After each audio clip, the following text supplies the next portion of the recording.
नमस्कार. मी प्राध्यापक दगडू शेख परत एकदा आपलं या ऑनलाईन टॅली लेक्चरमध्ये स्वागत करतो. आजचा आपला विषय आहे parties or stakeholders related to business. आत्तापर्यंतच्या प्रिव्हियस लेक्चर्समध्ये आपण पाहिलेलं आहे बिझनेस म्हणजे काय, बिझनेसचे प्रकार, ट्रान्झॅक्शन म्हणजे काय, ट्रान्झॅक्शनचे प्रकार, आणि व्हाउचर म्हणजे काय आणि व्हाउचरचे प्रकार. ॲज अ स्टुडंट, टीचर किंवा बिझनेसमॅन मला हे सर्व पॉईंट्स कळल्याशिवाय मी अकाउंटिंग सुरू करू शकत नाही. मग हे पॉईंट कोणते आहेत? पहिलं माझ्या लक्षात आलं पाहिजे की मी ज्याचा अकाउंटिंग सुरू करत आहे तो व्यवसाय कोणता आहे, as per working point of view कोणता व्यवसाय आहे, लिगली तो व्यवसाय कोणता आहे, आणि प्रॉफिट पॉईंट ऑफ व्ह्यू तो व्यवसाय कोणता आहे, किंवा एखाद्या इंडिव्हिज्युअल व्यक्तीचं अकाउंटिंग मी करतोय. सेकंड पॉईंट सर्वांच्या लक्षात आला पाहिजे की नंबर ऑफ ट्रान्झॅक्शन्स कोणते आहेत, कॅश ट्रान्झॅक्शनचं पर्सेंटेज किती आहे आणि क्रेडिट ट्रान्झॅक्शनचं पर्सेंटेज किती आहे. थर्ड पॉईंट सर्वांना माहिती असला पाहिजे, तो म्हणजे जे ट्रान्झॅक्शन घडलेले आहेत त्याचे डॉक्युमेंट्स कोणते आहेत, व्हाउचर्स कोणते आहेत, इंटरनल व्हाउचर्स किती आहेत किंवा डॉक्युमेंट किती आहेत, आणि एक्सटर्नल डॉक्युमेंट किंवा व्हाउचर्स किती आहेत.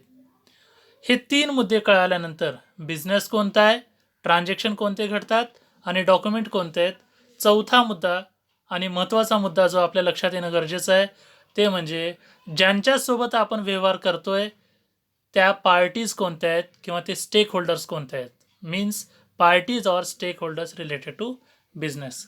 तर आजचा विषय आपला हाच असणार आहे की आपण ज्या व्यक्तींसोबत व्यवसाय करणार आहोत किंवा व्यवसायात घडणारे ट्रान्झॅक्शन ज्या व्यक्तींसोबत, ज्या स्टेक होल्डरसोबत होणार आहेत ते आपण आजच्या लेक्चरमध्ये सिस्टमॅटिकली पाहणार आहोत. पार्टीज किंवा स्टेक होल्डरमध्ये पहिली महत्त्वाची पार्टी किंवा स्टेक होल्डर आहे owner of the business. Owner is the person who invest the capital in the business in form of cash or any type of asset. Owner is also called as proprietor, director, partner और shareholder. कुठल्याही व्यवसायाची पहिली जर important party किंवा stake holder जर कोणी असेल तर ओनर. ओनर असल्याशिवाय कुठल्याही व्यवसायाची सुरुवातच होणार नाही, कारण की व्यवसायामध्ये भांडवल आणण्याचं काम, कॅपिटल आणण्याचं काम ओनर करत असतो. म्हणून ओनर ही व्यवसायाची पहिली आणि महत्त्वाची पार्टी आहे, ज्याच्याशिवाय कुठलाही व्यवसाय सुरू देखील होऊ शकत नाही किंवा सुरू झाला तर व्यवस्थित चालू शकत नाही. त्याच्यामुळे ओनर ही महत्त्वाची पार्टी आहे. जर सोल ट्रेडिंग कन्सर्नचं जर लायसन्स घेतलं असेल तर ओनरला प्रोप्रायटर असं म्हणलं जातं. पार्टनरशिपचं लायसन्स असेल तर पार्टनर असं म्हणलं जातं. जॉईंट हिंदी फॅमिली असेल तर ओनरला कर्ता असं म्हणलं जातं. आणि कोऑपरेटिव्ह सोसायटी असेल तर मेंबर्स असतात. आणि जर कंपनी असेल तर जे कोणी त्या व्यवसायाचे ओनर आहेत त्याला शेअर होल्डर असं म्हणलं जातं. तर या सर्वांचा अर्थ एकच आहे की पहिली आणि महत्त्वाची पार्टी कोणताही व्यवसाय चालू होण्यासाठी आणि कायमचा व्यवसाय रन होण्यासाठी महत्त्वाची पार्टी आहे ओनर. त्यानंतर दुसरी महत्त्वाची पार्टी आहे supplier. Supplier is the person who supply the goods, equipments और assets and services on cash or credit basis regularly. जगात असा कोणताही व्यवसाय नाही आहे ज्या व्यवसायाला सप्लायरची गरज राहणार नाही, कारण आपल्या व्यवसायाला लागणारे सर्व गुड्स, ज्या वस्तूचे गुड्स कशाला म्हणलं जातं, व्यवसायामार्फत ज्या वस्तूची खरेदी आणि विक्री केली जाते अशा वस्तूंना गुड्स असं म्हणलं जातं. मग सप्लायरकडून आपण वस्तू खरेदी करतो. इक्विपमेंट और असेट्स, व्यवसाय वाढवण्यासाठी किंवा व्यवसायामध्ये वापरण्यासाठी ज्या वस्तू खरेदी केल्या जातात त्याला इक्विपमेंट किंवा असेट असं म्हणलं जातं. किंवा सर्व्हिसेसची खरेदी त्या ठिकाणी करण्यात येते. आणि हे सगळं प्रोव्हाइड करणारा व्यक्ती असतो सप्लायर. सप्लायर म्हणजे असा व्यक्ती ज्या व्यक्तीकडून वस्तू, प्रॉपर्टी, सेवा नगदी किंवा उधार रेग्युलरली खरेदी करण्यात येते, अशा व्यक्तींना सप्लायर असं म्हणलं जातं. सप्लायर हा प्रत्येक व्यवसायातला एक महत्त्वाचा व्यक्ती आहे, महत्त्वाची पार्टी आहे, महत्त्वाचा स्टेक होल्डर आहे. विदाऊट सप्लायर कुठलाही व्यवसाय रॉ मटेरियल खरेदी करू शकणार नाही किंवा कुठलीही वस्तू खरेदी करू शकणार नाही. म्हणून सप्लायर हा कुठल्याही व्यवसायातला महत्त्वाचा व्यक्ती आहे, महत्त्वाचा स्टेक होल्डर आहे. त्यानंतर sundry creditor. Sundry creditor is the person who supply the goods, equipments or assets and services on credit basis regularly. Supplier आणि क्रेडिटरमध्ये काय फरक आहे? ज्याच्याकडून नगदी किंवा उधार खरेदी करण्यात येतं त्याला सप्लायर असं म्हणलं जातं. पण ज्याच्याकडून फक्त उधार वस्तू, प्रॉपर्टी किंवा सर्व्हिसेस खरेदी करण्यात येतात अशा व्यक्तीला व्यवसायामध्ये सन्ड्री क्रेडिटर असं म्हणलं जातं. सप्लायरचा रेकॉर्ड आपण आपल्या व्यवसायामध्ये मेंटेन करत नाही, सप्लायरचं नाव आपण आपल्या व्यवसायामध्ये लिहित नाहीत. पण क्रेडिटरचं व्यवसायामध्ये नाव लिहिणं कंपल्सरी आहे, कारण की क्रेडिटरसोबत खरेदीचा व्यवहार हा उधार झालेला आहे. आणि आपण कॅश आणि क्रेडिट ट्रान्झॅक्शनच्या प्रकारामध्ये सांगितलं होतं, कॅश ट्रान्झॅक्शनमध्ये पार्टीचं नाव लिहायची गरज नसते, पण क्रेडिट ट्रान्झॅक्शनमध्ये पार्टीचं नाव लिहावं लागतं. तर सन्ड्री क्रेडिटरकडून आपण उधार खरेदी केलेलं आहे,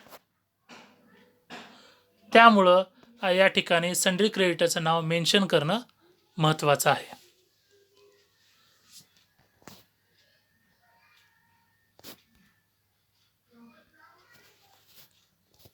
पुढची महत्त्वाची पार्टी आहे कस्टमर.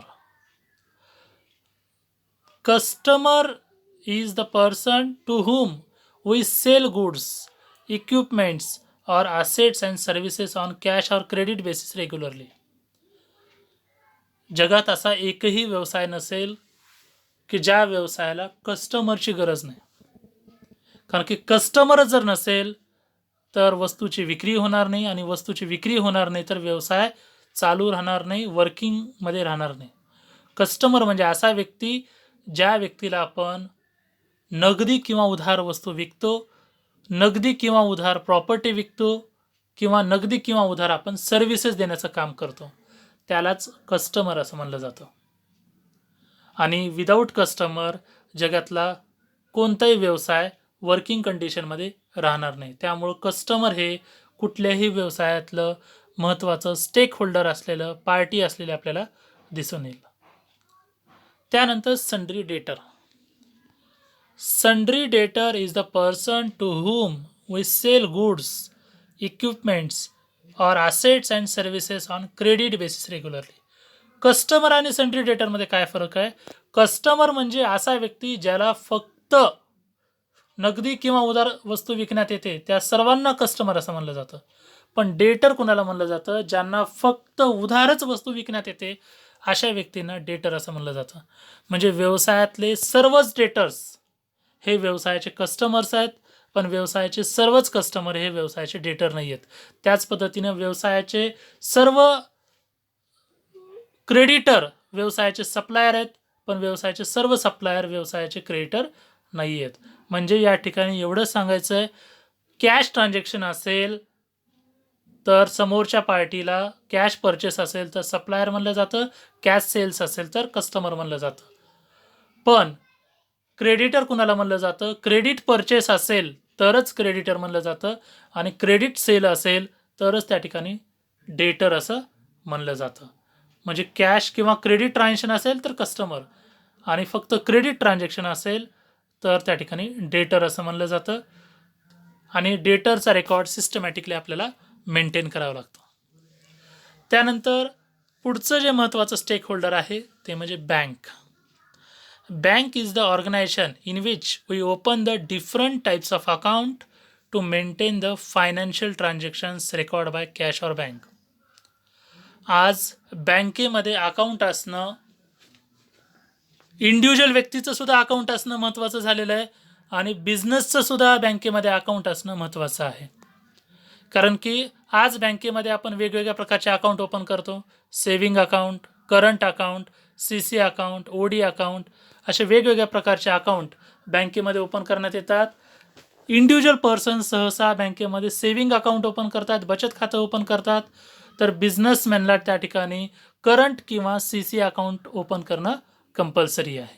आणि आज आपल्या व्यवसायातला फायनान्शियल रेकॉर्ड, सर्व फायनान्शियल ट्रान्झॅक्शन बँकेच्या माध्यमातून होत असलेले आपल्याला दिसत आहेत. आज आपल्या देशामध्ये मोठ्या प्रमाणावर डिजिटल ट्रान्झॅक्शनचं प्रमाण वाढत आहे, डिजिटल इकॉनॉमी वाढत आहे आणि कॅश ट्रान्झॅक्शनचं प्रमाण कमी होत चाललेलं आहे आणि डिजिटल पेमेंट, डिजिटल रिसिप्टचं प्रमाण वाढत चाललेलं आहे. त्यामुळे विदाऊट बँक आपण कुठलाही डिजिटल व्यवहार करू शकत नाही. माझ्याकडं 1,000 रुपये कॅशमध्ये असतील तरी देखील त्या ठिकाणी काही फायदा होणार नाही, कारण की तेच 1,000चं मी डिजिटल पेमेंट करू शकत नाही. मला स्वतः जाऊन समोरच्या व्यक्तीला ते द्यावं लागेल. पण बँकेत जर 1,000 रुपये असतील तर तुम्हाला कुठेही स्वतः जाण्याची गरज नाही. मोबाईलच्या किंवा कम्प्युटरच्या एका क्लिकवर तुम्ही कुठेही पैसे ट्रान्सफर करू शकता आणि कुठूनही पैसे मागवू शकता. परंतु त्यासाठी बँकेमध्ये सेविंग अकाउंट किंवा करंट अकाउंट असणं कंपल्सरी आहे. आणि बँकेमध्ये सहसा मेन 2 अकाउंट मेंटेन होतात, कॅश अकाउंट आणि बँक अकाउंट. आणि जे महत्त्वाचे ट्रान्झॅक्शन्स आहेत जे रेग्युलरली बँकेसोबत होतात ते म्हणजे cash deposited in bank, cash withdrawal from bank, cash transfer from one bank to another bank, किंवा दुसऱ्या व्यक्तीकडून क्रेडिटरला आपल्याला पैसे द्यायचे आहेत, आपण चेक क्रेडिटरच्या नावानं देतो, किंवा डेटरकडून पैसा आलेला आहे तर तो आलेला चेक आपण बँकेत जमा करतो. तर deposit, withdrawal, transfer, cheque deposit असे अनेक ट्रान्झॅक्शन बँकेच्या माध्यमातून करण्यात येतात आणि monthly, yearly bank reconciliation statement करण्यात येते. पुढची जी महत्त्वाची पार्टी आहे ती पार्टी आहे employees. Employees are persons who provide services to business in exchange of salary and wages. Employees कुणाला म्हणलं जातं? एम्प्लॉईज म्हणजे असे व्यक्ती जे तुम्हाला सर्व्हिस प्रोव्हाइड करतात सॅलरी किंवा वेजेसच्या मोबदल्यामध्ये. कुठलाही व्यक्ती आपल्याकडे काम करत असेल तर तो फ्रीमध्ये काम करत नाही आहे, त्याला त्या ठिकाणी मानधन द्यावं लागतं. त्या मानधनालाच या ठिकाणी सॅलरी किंवा वेजेस असं म्हणलं जातं. सॅलरी ही सहसा ॲडमिनिस्ट्रेटिव्ह पर्पजसाठी देण्यात येते, ॲडमिनिस्ट्रेटिव्ह वर्कसाठी देण्यात येते, आणि वेजेस हे सहसा लेबर वर्क, फिजिकल वर्कसाठी त्या ठिकाणी एम्प्लॉईजला देण्यात येतात. आज ओनरला जर त्यांचा व्यवसाय जर पुढे वाढवायचा असेल तर विदाऊट एम्प्लॉईज ते व्यवसाय पुढे वाढवू शकत नाहीत. एम्प्लॉईज असणं त्या ठिकाणी कंपल्सरी आहे. आणि एम्प्लॉईजसोबत डेली ट्रान्झॅक्शन्स होत नाहीत. एम्प्लॉईजसोबत जर मजूर असतील तर दररोजच्या दररोज मजुरी दिली जाते, आणि जर सॅलरीड पर्सन असतील तर त्यांना दर महिन्याला सॅलरी त्या ठिकाणी देण्यात येते. तर एम्प्लॉईजसोबत त्या ठिकाणी पैशाची देवाणघेवाणीचे सुद्धा व्यवहार होतात. पुढची जी महत्त्वाची पार्टी आहे किंवा स्टेक होल्डर आहे तो म्हणजे lender. Lenders are the persons from whom you borrow money to finance your business time to time. आज व्यवसाय आहे, व्यवसायानं स्वतः किती जरी भांडवल आणलेलं असेल तरीसुद्धा व्यवसायाचं विस्तार करण्यासाठी, व्यवसाय वाढवण्यासाठी प्रत्येक बिझनेसमॅनला वेळोवेळी पैशाची गरज पडत असते, आणि प्रत्येक वेळेस तो पर्सनल भांडवल त्या ठिकाणी लावू शकत नाही. मग अशा वेळेस त्याला लेंडर्सची गरज पडते. मग ते लेंडर्स कोणी फायनान्स कंपनी असू शकते, कोणती बँक असू शकते, किंवा कुठलाही व्यक्ती असू शकते. म्हणजे लेंडर्स अशा व्यक्तींना म्हणलं जातं जे आपल्या व्यवसायाला उधार पैसे देतात. आपला बिझनेस वाढवण्यासाठी, बिझनेस चालवण्यासाठी जे व्यक्ती उधार पैसे देतात, मग ते बँक असेल, फायनान्स कंपनी असेल, किंवा एखादा व्यक्ती असेल, अशा व्यक्तींना लेंडर्स असं म्हणलं जातं. व्यवसाय कर्ज देणाऱ्या व्यक्तींना लेंडर्स असं म्हणलं जातं. आणि त्यानंतरची महत्त्वाची पार्टी आहे government. Government is the authority who give the legal license to start the business and to whom all businessmen paid various types of taxes. Government ही अशी अथॉरिटी आहे. आपण as per legal point of view व्यवसायाचे काही प्रकार पाहिलेले आहेत. मला फर्स्ट टाईम ज्यावेळेस व्यवसाय चालू करायचा असेल, मला कोणतं ना कोणतं लिगल लायसन्स घेणं त्या ठिकाणी कंपल्सरी आहे. मग ते सोल ट्रेडिंग कन्सर्न असेल, पार्टनरशिप फर्म असेल, जॉईंट हिंदू फॅमिली असेल, कोऑपरेटिव्ह सोसायटी असेल, किंवा जॉईंट स्टॉक कंपनी असेल. हे सर्व प्रॉफिट ऑर्गनायझेशनसाठी हे 5 प्रकार लायसन्स घेता येतं. आणि नॉन प्रॉफिट ऑर्गनायझेशन असेल तर ट्रस्ट किंवा सोसायटीचं लायसन्स त्या ठिकाणी घ्यावं लागेल. तर हे लायसन्स आपल्याला गव्हर्नमेंट देत असते, त्यामुळं गव्हर्नमेंट ही महत्त्वाची पार्टी आहे. त्यासोबतच टॅक्ससुद्धा आपल्याला गव्हर्नमेंटलाच भरावा लागतो. माझं जर इंडिव्हिज्युअल अकाउंटिंग असेल तर मला इन्कम टॅक्स किंवा TDS गव्हर्नमेंटला भरावा लागतो, आणि जर माझा बिझनेस असेल तर GST किंवा अदर इनडायरेक्ट टॅक्सेस गव्हर्नमेंटला टाईम टू टाईम, काही ठिकाणी मंथली टॅक्स देण्यात येतात, काही ठिकाणी क्वार्टरली म्हणजे 3 महिन्याला टॅक्स असतात, तर काही ठिकाणी काही व्यवसाय इयरली टॅक्स भरायचं काम करत असतात. त्यामुळं गव्हर्नमेंटसुद्धा प्रत्येक व्यवसायासाठी महत्त्वाचा स्टेक होल्डर आहे. अशा प्रकारे आपण ही 9 स्टेक होल्डरची माहिती या ठिकाणी पाहिलेली आहे. थोडक्यात आपण याच्यामध्ये रिव्हिजन घेणार आहोत की हे कोणकोणते आहेत. पहिली महत्त्वाची पार्टी ओनर. ओनर व्यवसायात भांडवल गुंतवण्याचं काम करते, आणि दरवर्षी नवीन भांडवल आणायचं असेल, ओनरसोबत कोणते व्यवहार होतात? कॅपिटल व्यवसायात आणलेलं ट्रान्झॅक्शन, त्यानंतर ओनरनी पर्सनल यूजसाठी पैसा उचललेला असेल त्याला ड्रॉईंग म्हणलं जातं, आणि तिसरा महत्त्वाचं ट्रान्झॅक्शन जे ओनरसोबत होतं, फायदा झाला असेल तर वर्ष संपल्यानंतर फायदा ओनरच्या अकाउंटवर ट्रान्सफर केला जातो, किंवा नुकसान झालं असेल तर भांडवलातून ते नुकसान कव्हर केलं जातं. सप्लायर सोबत कोणते व्यवहार होतात? नगदी किंवा उधार खरेदी, हे 2 ट्रान्झॅक्शन सप्लायरसोबत होतात. क्रेडिटरसोबत कोणता व्यवहार होतो? फक्त क्रेडिट परचेस असेल तरच क्रेडिटरसोबत हे ट्रान्झॅक्शन होतं, म्हणजे क्रेडिटरसोबत एकच ट्रान्झॅक्शन होतं, क्रेडिट परचेस. त्यानंतर कस्टमरसोबत 2 प्रकारचे ट्रान्झॅक्शन होतात, कॅश सेल्स आणि क्रेडिट सेल्स. सन्ड्री डेटरसोबत फक्त एक प्रकारचे ट्रान्झॅक्शन होतं, ते म्हणजे क्रेडिट सेल्स. क्रेडिट सेल्स करण्यात आलेलं आहे, म्हणजे टाईम टू टाईम नंतर पेमेंट मागवता येतं. बँकेसोबत आपण कोणकोणते व्यवहार करतो? Cash deposited in bank, cash withdrawal from bank, cash transfer, different type of bank charges, chequebook charges किंवा कमिशन, किंवा त्या ठिकाणी चेक डिपॉझिटेड, हे चेक इश्यूड, हे सगळ्या सर्व्हिसेस, हे सगळे व्यवहार बँकेच्या माध्यमातून होतात. एम्प्लॉईजसोबत एकच व्यवहार होतो, तो म्हणजे सॅलरी किंवा वेजेस देण्यात येतात. लेंडरसोबत पहिला व्यवहार होतो लोन घेत असताना, आणि दुसरा व्यवहार होतो मंथली इन्स्टॉलमेंट पेड करत असताना. म्हणजे लेंडरसोबत महत्त्वाचे 2 व्यवहार होतात, एक तर पहिल्यांदा पैसा घेत असताना, कर्ज घेत असताना, आणि दुसऱ्यांदा कर्जाचं मंथली इन्स्टॉलमेंट पेड करत असताना. गव्हर्नमेंटसोबत पहिला व्यवहार होतो लायसन्स काढत असताना, आणि त्यानंतर टॅक्स भरत असताना मंथली, क्वार्टरली किंवा इयरली. तर या टोटल 9 महत्त्वाच्या पार्टीज किंवा स्टेक होल्डर आहेत, ज्याच्याशिवाय हा व्यवसाय आपण चालू शकत नाही. ओनरशिवाय व्यवसाय सुरू होऊ शकत नाही. सप्लायरशिवाय आपण कुणाकडून वस्तू खरेदी करू शकत नाही. कस्टमरशिवाय कुणाला वस्तू आपण विकू शकत नाही. बँकेशिवाय आपण आज ऑनलाईन ट्रान्झॅक्शन, डिजिटल ट्रान्झॅक्शन करू शकत नाही. विदाऊट एम्प्लॉईज व्यवसाय चालू तर करू शकतो, पण व्यवसाय जर वाढवायचा असेल तर एम्प्लॉईची गरज आहेच.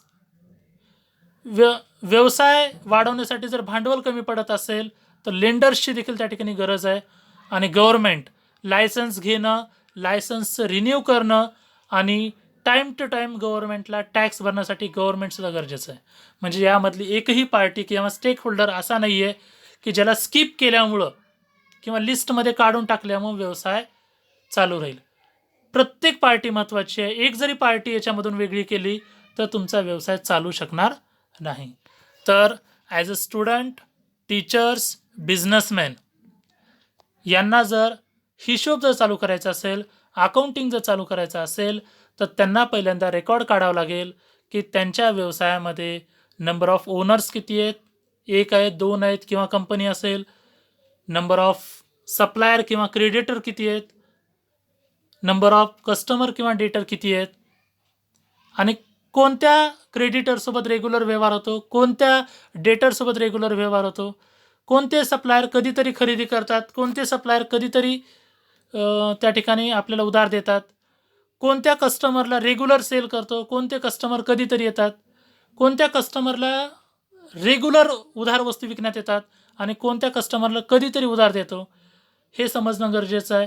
व्यवसायामध्ये किती एम्प्लॉईज आहेत, कुणाला किती सॅलरी आहे, व्यवसायानं किती लोकांकडून कर्ज घेतलेलं आहे, कुणाचा व्याजदर किती आहे, कुणाचा मंथली EMI मंथली हप्ता कितीचा आहे आणि गव्हर्नमेंटसोबतचं लायसन्स कोणतं आहे. Sole trading, proprietorship, partnership, joint Hindu किंवा कंपनी आणि टॅक्स कधी भरावा लागतो, मंथली, क्वार्टरली किंवा इयरली. हे जर समजून घेतलं, हे समजून घेण्यासाठी जर तुम्हाला व्यवसाय लहान असेल तर 1 ते 2 दिवसात आपल्याला लक्षात येतं. व्यवसाय जर मोठा असेल 8 दिवस किंवा किती मोठा व्यवसाय असेल तर 1 महिन्यात आपल्याला कुठल्याही व्यवसायाच्या बिझनेस म्हणजे काय लक्षात येतं, ट्रान्झॅक्शन म्हणजे काय लक्षात येतं, व्हाउचर लक्षात येतात आणि पार्टीसुद्धा लक्षात येतात. तर क्वेश्चन आणि ॲन्सर्स आपण प्रत्येक लेक्चर झाल्यानंतर क्वेश्चन आणि ॲन्सर्स त्या ठिकाणी विचारत आहोत. त्यामुळं तुम्हाला हा शिकवलेला पॉईंट किती समजलेला आहे हे या ठिकाणी लक्षात येईल. तुमच्या क्युरीज काही असतील ते या ठिकाणी विचारू शकता आणि जर क्युरीज नसतील तर माझ्यातर्फे जे प्रश्न विचारण्यात आलेले आहेत त्याचे ॲन्सर्स लिहायचे आहेत. Write down in comment section the 10 examples of different types of parties or stakeholders in your business accounting or individual accounting. तर तुम्हाला कॉमेंट सेक्शनमध्ये किंवा व्हॉट्सअप ग्रुपमध्ये किंवा गुगल क्लासरूममध्ये ज्याच्या माध्यमातून तुम्ही ॲन्सर देणार आहात, तुम्हाला तुमच्या तुम्ही जर बिझनेस करत असाल तर बिझनेसमधील महत्त्वाच्या पार्टीचे नाव तुम्हाला लिहायचे आहेत आणि जर इंडिव्हिज्युअल अकाउंटिंग करत असाल त्याच्यामध्ये सुद्धा काही महत्त्वाच्या पार्टीज आहेत, त्या पार्टीची नावं या ठिकाणी मेन्शन करायचे आहेत. जर हे व्हिडिओज, हे ऑनलाईन लेक्चर्स तुम्हाला आवडत असतील, लाईक करा, कमेंट करा, या चॅनलला, यूट्यूब चॅनलला सबस्क्राईब करा. लक्षात ठेवा, आपण पेड आणि फ्री दोन्ही कोर्सेस चालू केलेले आहेत. यूट्यूब चॅनलच्या माध्यमातून ज्यांना फ्रीमध्ये टॅली शिकायचं आहे त्यांनी दर रविवारी नवीन व्हिडिओ फ्री टॅलीचा अपलोड करण्यात येतो. त्यांनी दर रविवारी यूट्यूब चॅनल पाहू शकतात. पण यावरून तुम्हाला शिकायला कमीत कमी 1 वर्ष तरी लागू शकतो. पण ज्यांना इन्स्टंट टॅली शिकायचं आहे, 1 ते 2 महिन्याच्या आत टॅली शिकून विद्यार्थ्यांना जॉब करायचं आहे किंवा शिक्षक किंवा व्यापाऱ्यांना स्वतःच अकाउंट चालू करायचं आहे, त्यांनी पेड कोर्सेससुद्धा त्या ठिकाणी जॉईन करू शकतात. पेड कोर्सेस जॉईन करण्यासाठी डिस्क्रिप्शनमध्ये व्हॉट्सअप नंबर दिलेला आहे आणि ॲडमिशनची लिंक दिलेली आहे, त्याला क्लिक करून तुम्ही त्या ठिकाणी रजिस्टर करू शकता. तर प्रत्येक व्हिडिओ लक्ष देऊन पहा, क्युरी विचारा, समजलं असेल तर विचारलेल्या प्रश्नाची उत्तरं द्या. बेस्ट आणि क्वालिटी एज्युकेशन देण्याचं काम स्किल अकॅडमी लातूरकडून करण्यात येईल. तर भेटूयात पुढील लेक्चरमध्ये. धन्यवाद.